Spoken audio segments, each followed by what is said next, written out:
शिवली थानेदार के लिए जो एक सीमित क्षेत्र में थानेदार के अधिकार होते हैं, उनसे सवाल ना होकर के इस कानपुर देहात की एसपी साहिबा के लिए सबसे बड़ा सवाल आता है कि कानपुर देहात में यदि इस तरह के पुलिस सहायता केंद्र जनता को दिखाने के लिए बन गए, ये स्ट्रक्चर खड़ा हो गया, तो फिर जनता सुरक्षित कैसे रहेगी।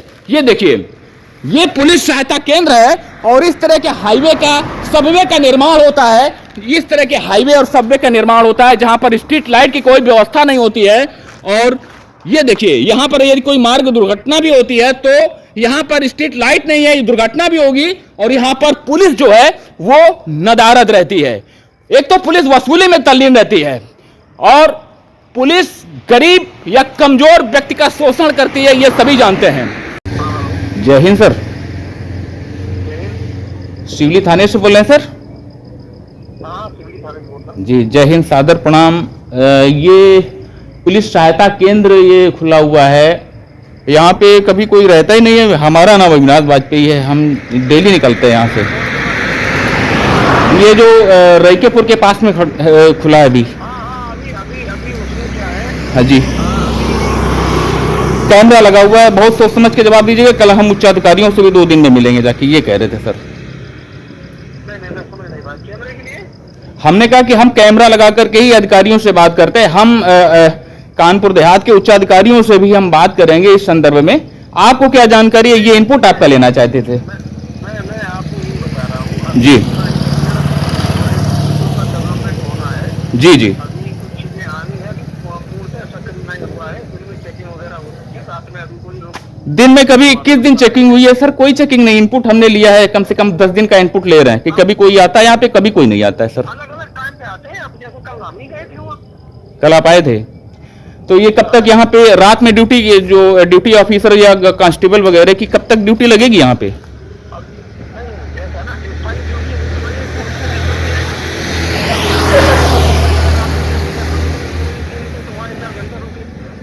रात में ड्यूटी नहीं लगेगी, रात में तो ज्यादा अपराध होते हैं ना। हमारा देखिए, हम आपसे, आपके पास बहुत सारी जिम्मेदारियां, पुलिस फोर्स में कमी है, मैन पावर की कमी है, हम समझ रहे हैं, हम जानते हैं। परंतु सबसे बड़ी चीज ये है कि इतना स्ट्रक्चर खड़ा किया गया, यदि मैन पावर ही नहीं है तो ये क्या पब्लिक को दिखाना है? हमारा मतलब यही था बस। तो यहाँ पे नाइट ड्यूटी कब तक? 1 महीना लग जाएगा क्या सर? रात में अधिकारियों की जो यहाँ पे 2 कांस्टेबल वगैरह की, हमारा अनुरोध है हाथ जोड़ करके, आपका पैर छू करके, यहाँ पे ड्यूटी की तैनाती कीजिए आप अपने स्तर पर।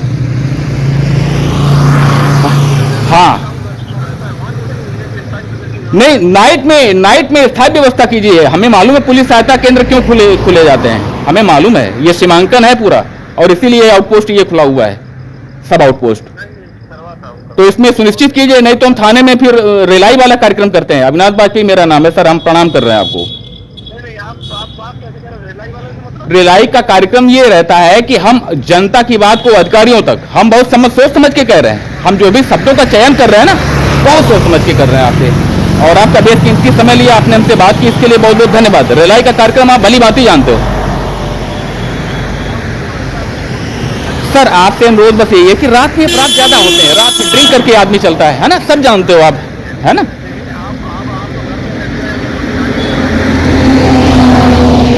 और हम 2 किलोमीटर पैदल चल के आए हैं, हम भी आप लोगों की क्या कहते हैं, हेल्प में ही रहते हैं, पुलिस प्रशासन की।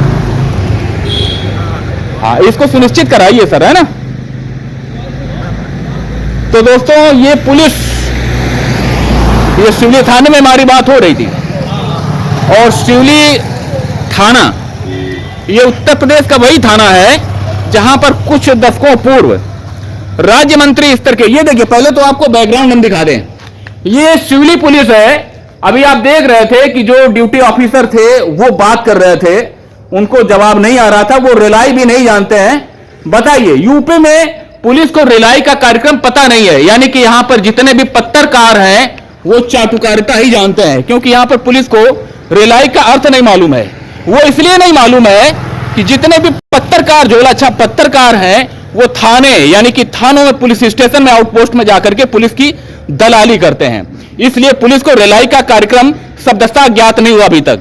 ये एक नंबर।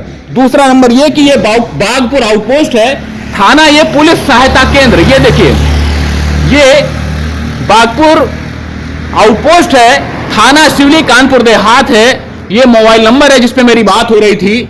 तो हमारा अनुरोध यही है कि पुलिस सहायता केंद्र का अर्थ क्या होता है? पुलिस सहायता केंद्र का अर्थ यह होता है कि जो सीमांकन क्षेत्र होते हैं, जो सांप्रदायिक संघर्ष की सांप्रदायिक संघर्ष की जो संभावना होती है, ऐसे जो जगह होती है या ऐसे क्षेत्र जहां पर घनी आबादी होती है, आउटपोस्ट के अलावा सब आउटपोस्ट यानी कि इस तरह के पुलिस सहायता केंद्र खोले जाते हैं। परंतु यहां देखिए इस पुलिस सहायता केंद्र जो कि ये शिवली थाना के अंतर्गत आता है, ये लगभग 1 महीना हो रहा है और यहां पर स्थिति ये है दोस्तों, ये देखो आप पुलिस की निरंकुशता देखिए। मैन पावर बता रहा है, थाने में बताया गया मैन पावर नहीं है इसलिए नियुक्ति नहीं हो पा रही है। ये देखिए लॉक लगा हुआ है। शर्म आनी चाहिए ऐसे पुलिस के अधिकारियों को जहां पर इस तरह, ये देखिए पहले तो ये देखिए यहां पर कभी झाड़ू भी नहीं लगी है, लगभग 1 महीना हो गया, 1 महीने में यहां पर कोई झाड़ू भी नहीं लगी है, यहां पर कोई भी व्यवस्था नहीं है। ये देखिए अंदर चला जा रहा है, ये मात्र स्ट्रक्चर खड़ा किया गया और यहां पर एक बाल्टी रखी हुई है, बाकी यहां पर कुछ भी नहीं है। ये देख सकते हैं आप लोग, ये देखिए है ना, तो यहां पर झाड़ू भी नहीं लगी कभी भी, 1 महीना हो गया लगभग, यानी कि यहां पर कोई आता ही नहीं है। ये समझ में आ रहा है कि यहां पर कोई भी पुलिस का कर्मी पुलिस सहायता केंद्र में नहीं आता है, तो सिवली थानेदार के लिए जो एक सीमित क्षेत्र में थानेदार के अधिकार होते हैं, उनसे सवाल ना होकर के इस कानपुर देहात की एसपी साहिबा के लिए सबसे बड़ा सवाल आता है कि कानपुर देहात में यदि इस तरह के पुलिस सहायता केंद्र जनता को दिखाने के लिए बन गए, ये स्ट्रक्चर खड़ा हो गया, तो फिर जनता सुरक्षित कैसे रहेगी? ये देखिए ये पुलिस सहायता केंद्र है और इस तरह के हाईवे का सबवे का निर्माण होता है, इस तरह के हाईवे और सबवे का निर्माण होता है जहां पर स्ट्रीट लाइट की कोई व्यवस्था नहीं होती है। और ये देखिए यहां पर यदि कोई मार्ग दुर्घटना भी होती है तो यहां पर स्ट्रीट लाइट नहीं है, दुर्घटना भी होगी और यहां पर पुलिस जो है वो नदारद रहती है। एक तो पुलिस वसूली में तल्लीन रहती है और पुलिस गरीब या कमजोर व्यक्ति का शोषण करती है, ये सभी जानते हैं। एनसीआरबी की रिपोर्ट बताती है एक्चुअल में जो अपराध होते हैं और जो दर्ज होते हैं उसमें असमानता या असंतुलन क्यों रहता है? वो इसलिए रहता है कि थाने और पुलिस आउटपोस्ट में जो गरीब आदमी जाता है उसकी रिपोर्ट या एफआईआर वहां पर थानों में दर्ज ही नहीं होती है और वो पुलिस थानों में जाने से भी आम आदमी डरता है। क्यों डरता है? इसलिए डरता है कि 1861 में पुलिस अधिनियम जो बनाया गया वो अंग्रेजों ने इसलिए बनाया था कि भारत के लोगों पर शासन करना था, उनका मानसिक और शारीरिक रूप से उनका दमन करना था। तो पुलिस 80 वर्ष हो गए, पुलिस आजादी के बाद भी अपनी मानसिकता को बदल नहीं पाई और पुलिस इतनी नाकारा, निकम्मी और कामचोर बनी हुई है। ये देखिए कि इस तरह के जो आउटपोस्ट होते हैं वहां पर कोई भी पुलिसकर्मी नजारत रहता है, कोई भी उपस्थित नहीं रहता है और दिन में भी कोई नहीं आता है। ड्यूटी ऑफिसर से जो बात हो रही थी वो झूठ बोल रहे थे, उनको झूठ बोलने में शर्म भी नहीं आ रही थी कि यहां पर कोई आता भी है। क्षेत्र के लोगों से कई दिन से हम बात कर रहे हैं, यहां पर कोई भी पुलिस का कर्मी नहीं आता है। तो शर्म आनी चाहिए शिवली थाने की पुलिस के लिए और कानपुर देहात की पुलिस के लिए कि ऐसे जो आउटपोस्ट या सब आउटपोस्ट बन गए, पुलिस सहायता केंद्र बने, वहां पर कोई भी पुलिसकर्मी आता नहीं है। दोस्तों उत्तर प्रदेश पुलिस दुनिया में सबसे बड़ा एकल पुलिस संगठन माना जाता है। 18 रेंज और संभवतः 10 जोन में बटा हुआ, 10 कमिश्नरेट में बटा हुआ ये पुलिस का जो सिस्टम है उत्तर प्रदेश का, ये निकम्मेपन में 1 नंबर पर है, ये आप समझ सकते हो।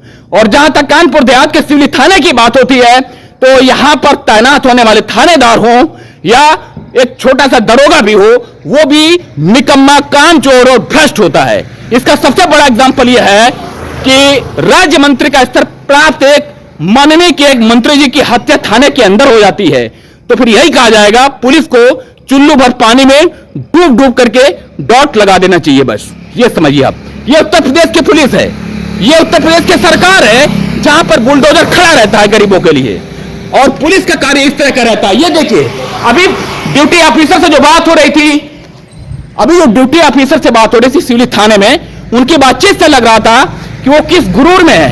और सिर्फ थाने में जब तक रिलाई नहीं होगी किसी थाने में, तब तक पुलिस अपने उस एटीट्यूड को छोड़ेगी नहीं और न ही अपने निकम्मेपन से बाहर आ सकती है दोस्तों।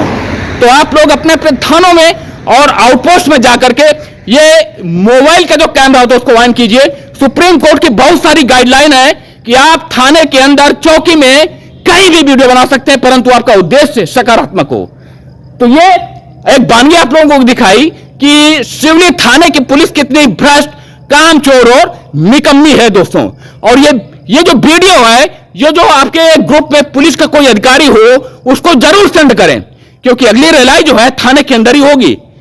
जय हिंद।